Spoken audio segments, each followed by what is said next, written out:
AP liquor scam కేసుపై ఎట్టకేలకు మాజీ సీఎం జగన్ స్పందించారు. ఏ రాష్ట్రంలో అయినా లిక్కర్ అమ్మకాలు పెరిగితే లంచాలిస్తారు. కానీ వైసీపీ ప్రభుత్వ హయాంలో లిక్కర్ అమ్మకాలు భారీగా తగ్గాయి. ఫలితంగా మద్యం తయారీ సంస్థలు నష్టపోయాయి. అమ్మకాలు తగ్గి కంపెనీలు నష్టపోయినప్పుడు లంచాలు ఎందుకు ఇస్తాయని జగన్ ప్రశ్నించారు. దీన్ని స్కామ్ అని ఎలా అంటారని ప్రశ్నించారు. అలాగే చంద్రబాబు బెదిరింపులకు లొంగిపోకపోవడం వల్ల రాజ్ కేసిరెడ్డిని లిక్కర్ కేసులో ఇరికించారని ఆరోపించారు. కేసిరెడ్డికి బెవరేజెస్ కార్యకలాపాలకు ఏం సంబంధమని ప్రశ్నించారు.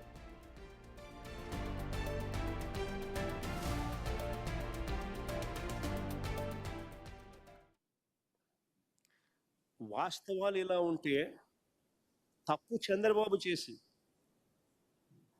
ప్రైవేట్ షాపుల కార్టెల్తో తనకు కావలసిన డిస్టిలరీలకు మేలు జరిగే విధంగా ఈ ప్రైవేట్ షాపుల చేత తాను ఇండెంట్ ప్లేస్ చేసి తాను ఈ రకమైన 5 డిస్టిలరీలకు 69% ఆర్డర్లు ప్లేస్ చేసి ఆయన స్కామ్ చేస్తే ఎదురు ఆరోపణ ఆయన చేస్తాడు.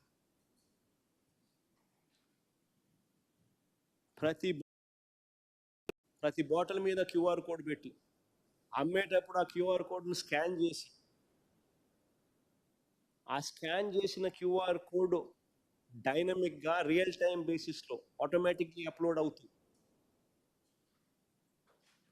దాని ఆధారంగా పారదర్శకంగా మేం చేస్తే చంద్రబాబు నాయుడు గారు అనే వ్యక్తి ఎటువంటి దుర్మార్గమైన ఆలోచనలతో దుర్మార్గమైన ఆరోపణలు చేస్తూ ఉన్నాడు అనడానికి నిదర్శనం.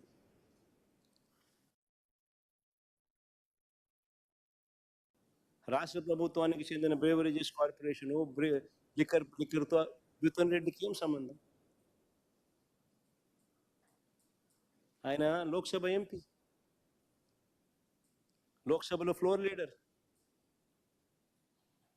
ఆయనకి ఏం సంబంధం ఆంధ్ర రాష్ట్రంతో? వాళ్ళ నాన్న కూడా కనీసం ఈ శాఖ కాదు, ఈ శాఖ మంత్రి కాదు. మరి ఏం సంబంధం మిథున్ రెడ్డికి? అరెస్ట్ చేసిన ధనుంజయ రెడ్డి,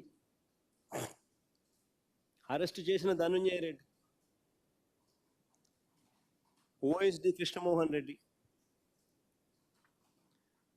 వీళ్ళిద్దరికి ఏం సంబంధం? అటు ధనుంజయ్ అన్నకు కానీ కృష్ణమోహన్ అన్నకు కానీ ఏం సంబంధం? అసలు ఒక్క ఫైల్ అయినా సీఎంఓకి వచ్చినట్టు ఒక్క సంతకమైనా చూపించగలుగుతారా అని అడుగుతా ఉన్నా, సవాల్ విసురుతా ఉన్నా చంద్రబాబు నాయుడు. ఒక్క ఫైల్ అయినా సీఎంఓకి వచ్చినట్టు సంతకమైనా చూపించగలుగుతారని అడుగుతా ఉన్నా. మరో నిందితుడిగా చెప్తా ఉన్న రాజ్ కేసిరెడ్డి, అసలు ఈయనకు బెవరేజెస్ కార్యకలాపాలకు ఏం సంబంధం? అసలు ఈయనకు బెవరేజెస్ కార్పొరేషన్కు సంబంధించిన వ్యవహారాలకు ఏం సంబంధం? ఐటీ రంగంలో అనుభవం ఉన్నవాడు, ఒక వ్యాపారస్తుడు, రాష్ట్ర ప్రభుత్వ సలహాదారుల్లో అనేక మందిలో ఒకడు. అది కేవలం 2 ఏళ్ల కాలంలో, అది 2 ఏళ్ల టైం, 2 years మాత్రమే, అది కూడా కోవిడ్ సమయంలో. విజయవాడకు వచ్చింది కూడా తక్కువే. 2 ఏళ్ల తర్వాత ఆయన సమయం కూడా పెంచింది లేదు, ఎక్స్టెన్షన్ ఇచ్చింది లేదు. ఆయన ప్రస్తుత టీడీపీ ఎంపీతో, ప్రస్తుత తెలుగుదేశం పార్టీ విజయవాడ ఎంపీతో తన సన్నిహిత సంబంధాలు ఏ స్థాయిలో ఉన్నాయనంటే ఇద్దరు కలిసి వ్యాపారాలు కూడా చేస్తూ ఉన్నారు. ఇద్దరు కలిసి వ్యాపార సంబంధాలు కూడా ఉన్నాయి. ఇద్దరు కలిసి డైరెక్టర్లుగా ఉన్న కంపెనీలు ఉన్నాయి. ఈ వ్యక్తి అయితే తెలుగుదేశం పార్టీకి సంబంధించిన సన్నిహిత సంబంధాలతో కలిసి ఉన్నాడు.